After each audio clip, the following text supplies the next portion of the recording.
इस वीडियो के माध्यम से हम आपको बताएंगे पक्षी का पर्यायवाची या समानार्थी शब्द क्या होता है। वीडियो को एंड तक देखिएगा और इस वीडियो को लाइक जरूर कीजिएगा।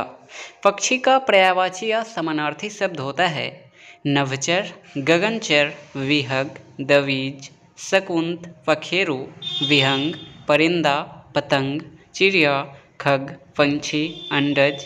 इस सभी को हम कहते हैं पक्षी का पर्यायवाची या समानार्थी शब्द।